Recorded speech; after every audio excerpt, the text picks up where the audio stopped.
is cracking your back safe? Or is it true that cracking your back is bad for you? Or your fingers, like I don't know if I'm, You got me wanting to do it too. I don't know if I'm giving you like a pet peeve type deal, but is it true that that's bad? Or is it safe to do that? I've heard all the stuff. It causes arthritis. One guy told me that's why I'm short. Like, no joke, dude. Hi, I'm Allie. This is Try. You may have seen him at the end of our episodes. We are from Edinburgh, and you are watching the Real Grande podcast.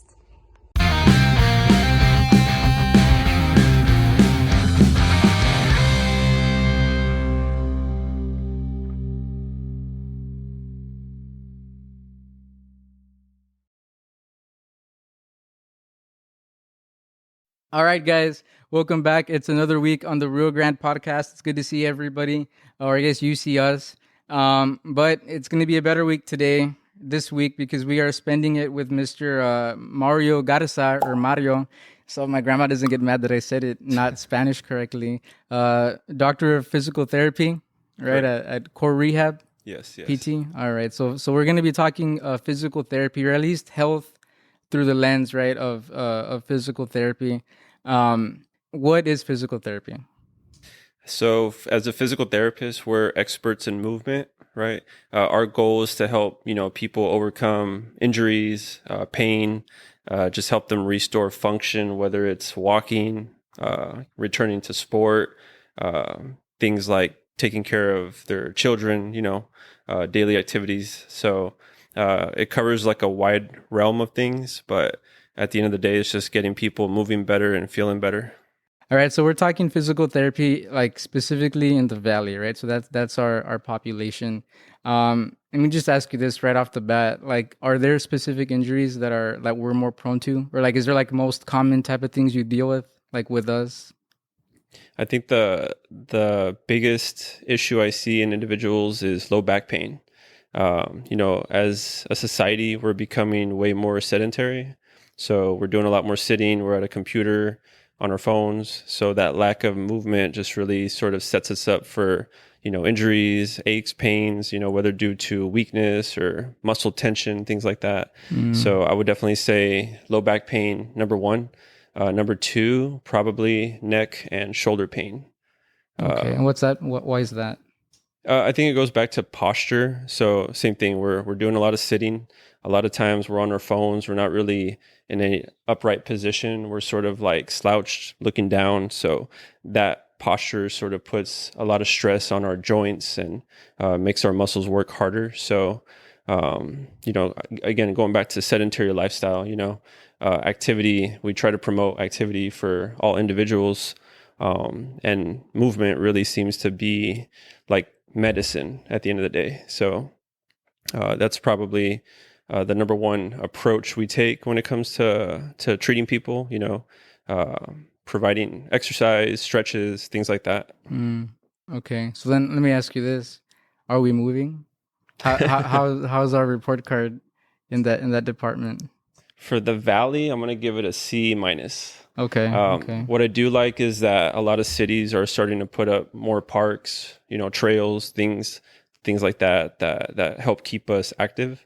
But at the end of the day, we sort of have to be motivated to get out there and move and get out there. So I definitely think that there's opportunities to move and to stay active, but taking advantage of those opportunities is where we're lacking.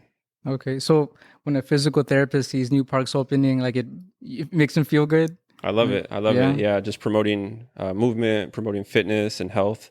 There's a lot of gyms also opening up, so a lot of them are pretty cost efficient. But at the end of the day, like I know a lot of people will sign up for a gym membership and maybe go like once a month, so like it's not doing them any good there. But definitely taking advantage of that.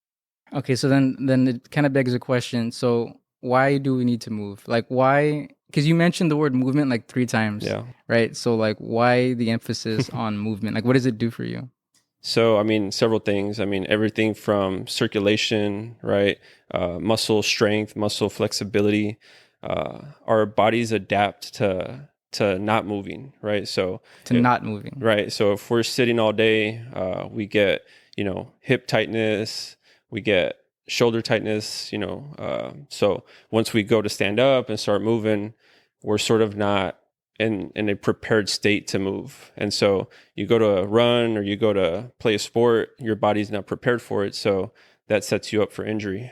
Oh, like you're gonna pull something. Correct. Yeah. Because your pull body's something. used to not, like, it's used to like Candy Crush and like all that stuff, right? For Like, sure. So, like it's a balance, right? You need like a good balance of flexibility, a good balance of strength for it to create better function.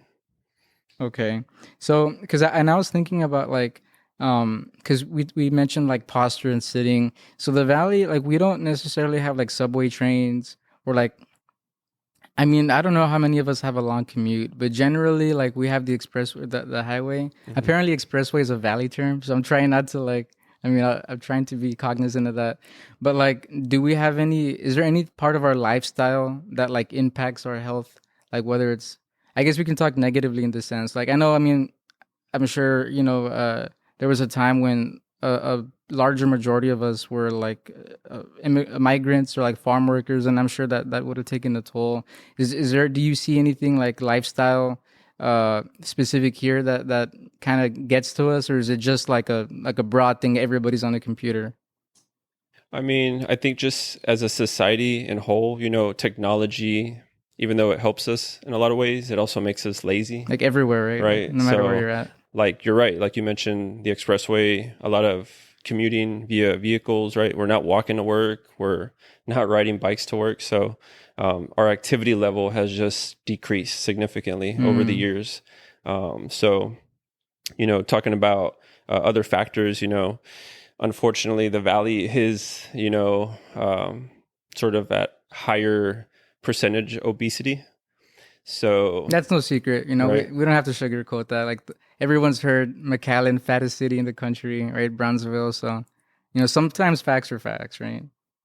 And not to say like, obesity will contribute to injury, but there's studies that show, increased weight puts more pressure and strain on your joints and muscles. So, I mean, that's definitely one factor, but, it's tough, going back to like lifestyle, we're all busy, we're working.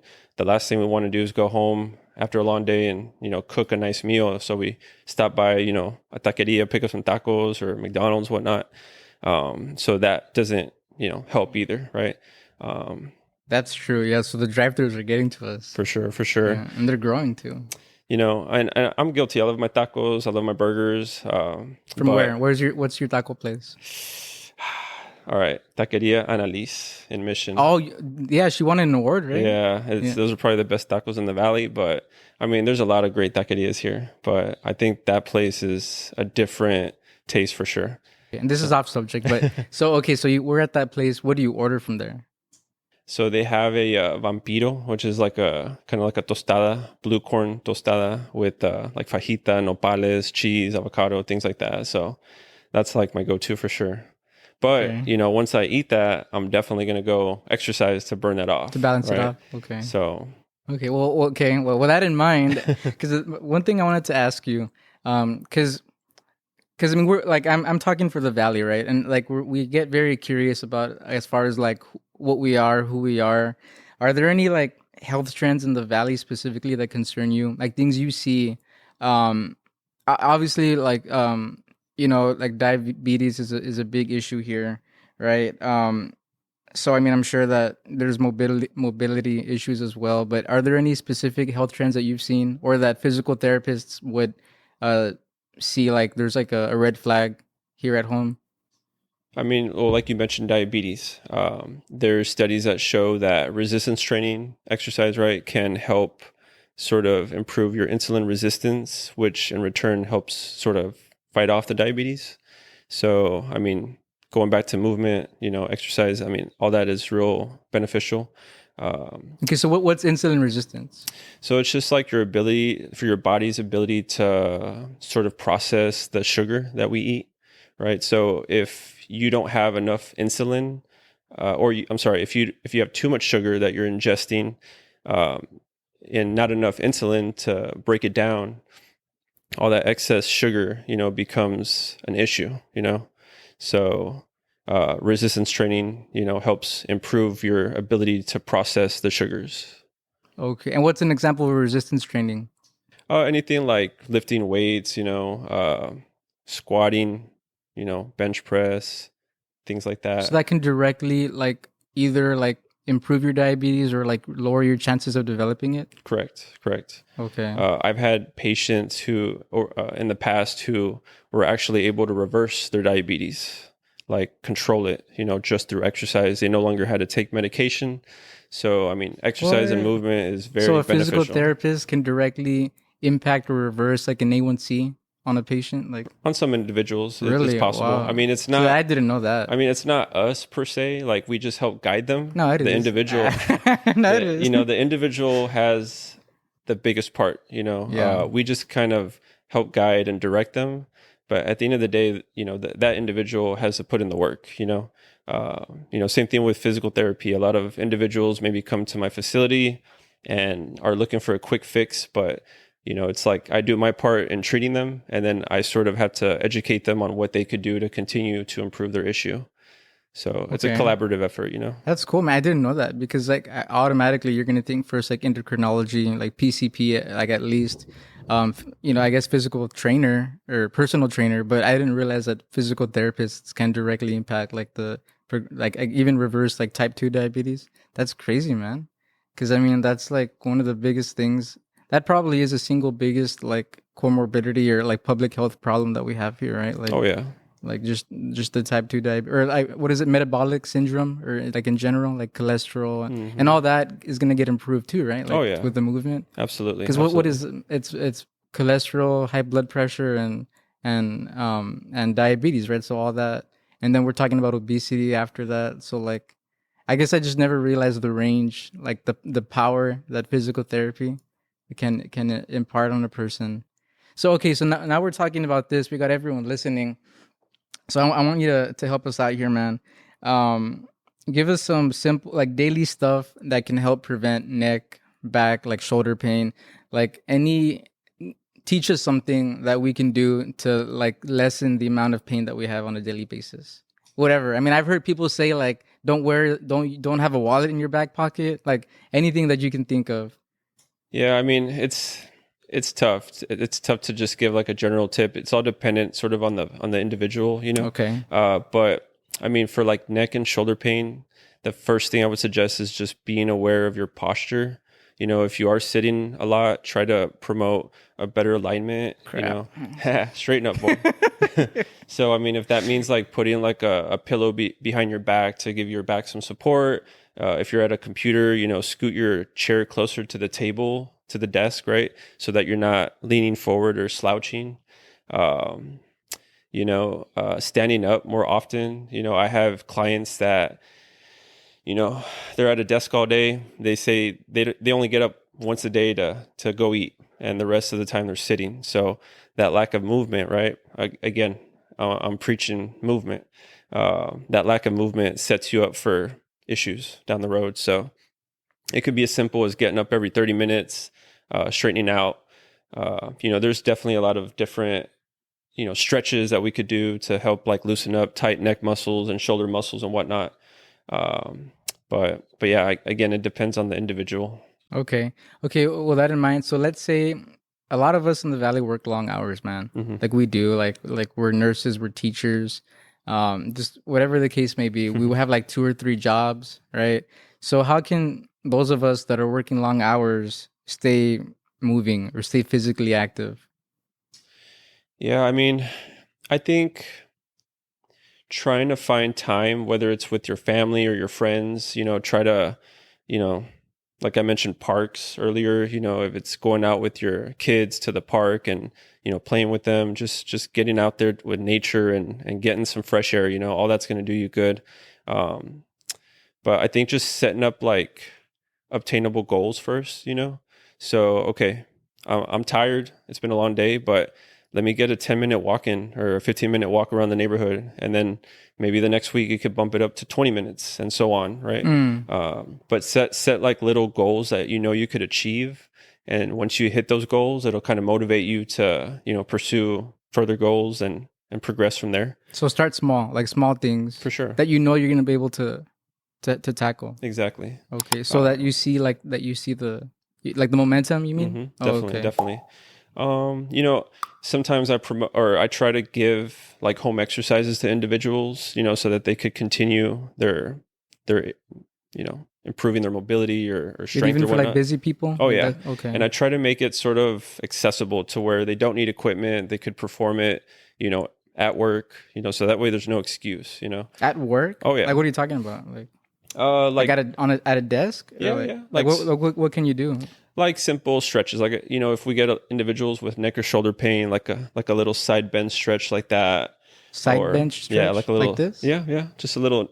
So you pull your head to the side a little bit, you should feel a little stretch throughout the side of your neck and shoulder. So I mean, there's so many stretches and exercises we could, you know, give, but I think it's just being motivated to doing them. You know? It goes back to that, right? Exactly. Lead a horse to the water. What is it? Okay, so you brought something that I actually wanted to ask you, and I had a few people that wanted me to ask you as well.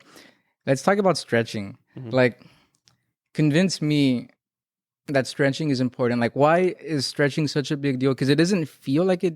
Like at face value, it's like, okay, like, am I really doing something? Like, convince us that stretching is important. Like, what's so good about stretching, or why is it so powerful? Yeah, I mean, just lacking that flexibility puts you at risk for developing, you know, other issues. For example, like going back to sitting. If you're sitting a lot, you're in a slouch position.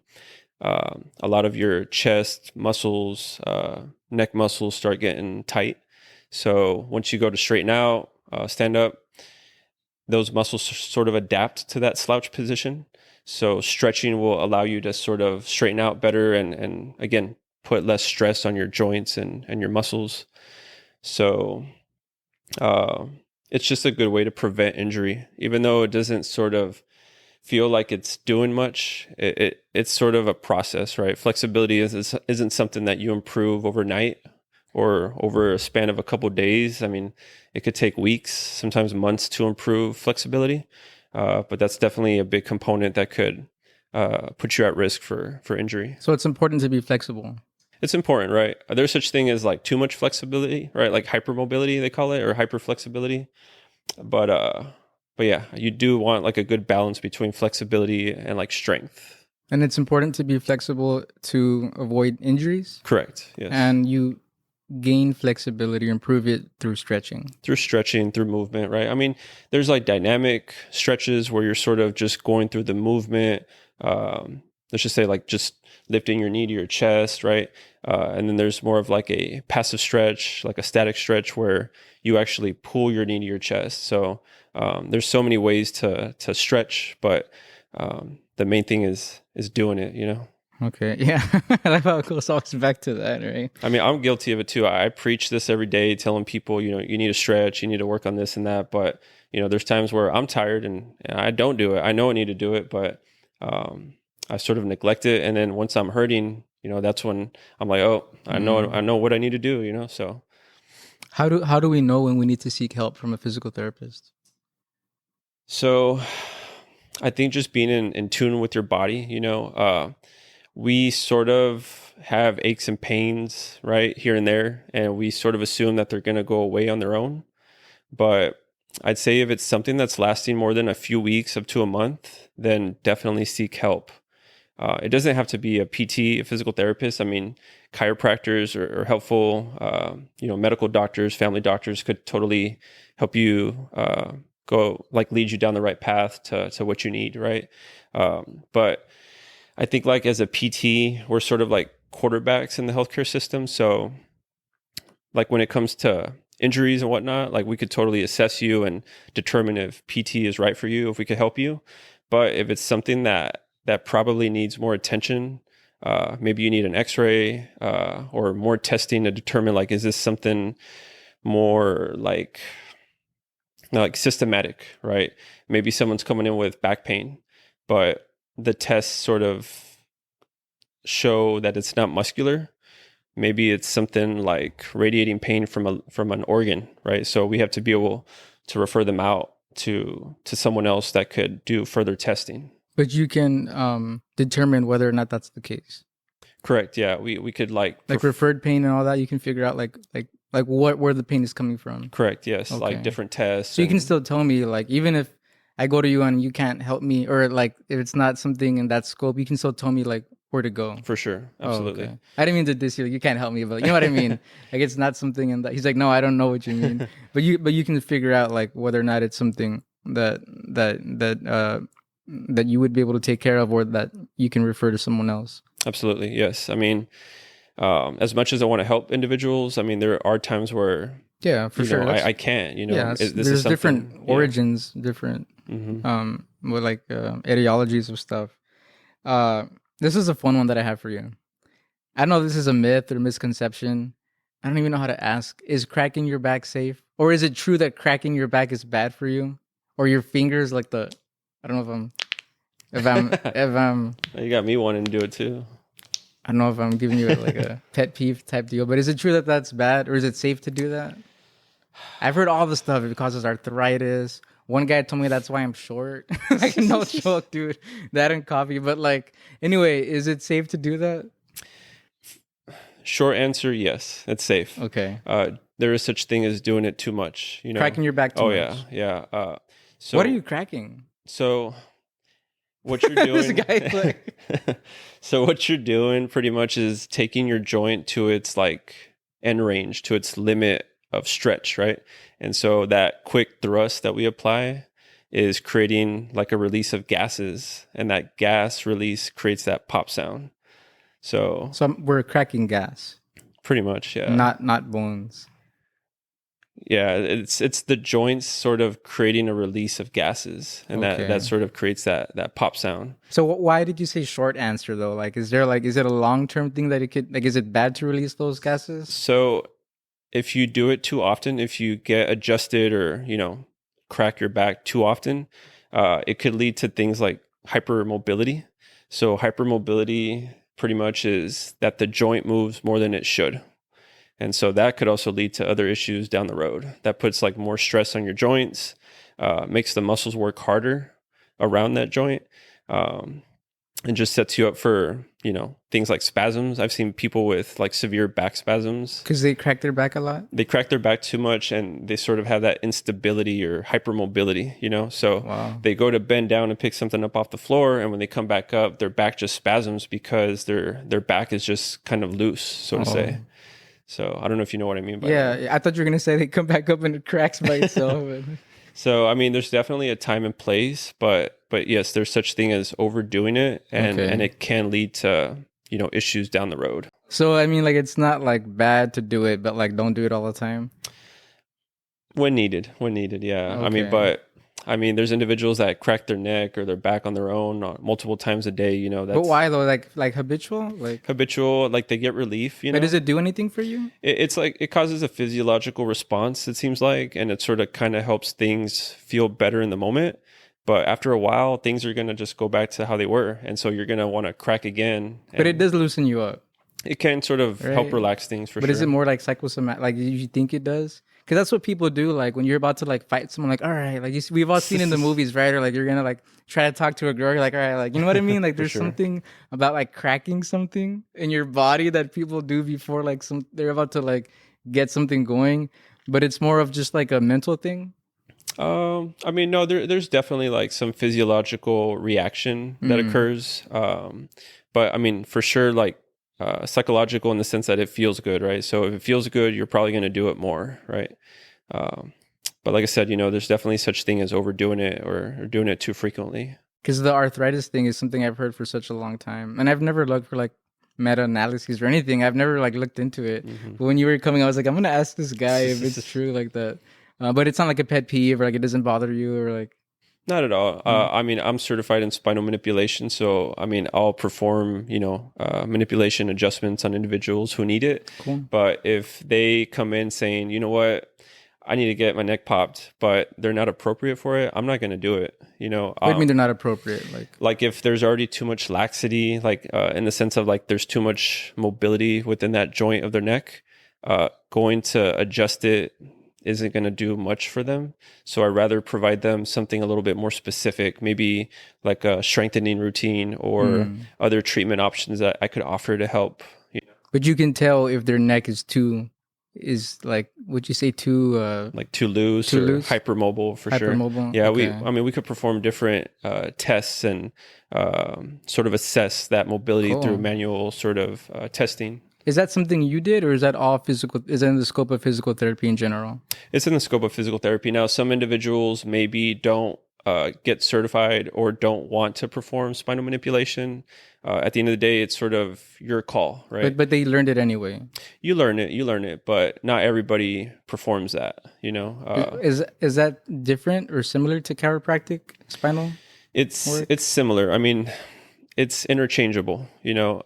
So adjustments and spinal manipulation, I mean, it goes hand in hand. It's the same thing. So you're doing the same thing, just two different fields doing it. Like you're doing the same adjustment that a chiropractor would have done. For sure. There's a lot of overlap with the techniques that chiropractors and physical therapists do. You know, we're both sort of about helping individuals, you know, move better, feel better. True. But yeah, we're definitely a little bit more exercise based, and chiropractors are a little bit more like adjustment based. You know, like they focus more on the adjustment and things like that. Oh, I see what you're saying. Yeah, like you fix the problem through exercise, and they just do it directly through adjustment. Correct. Yeah. Is that?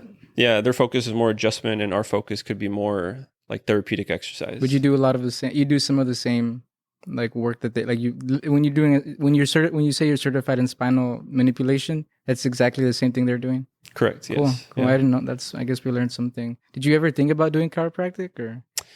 Not really. Or why physical therapy? I've always had this sort of like desire to help.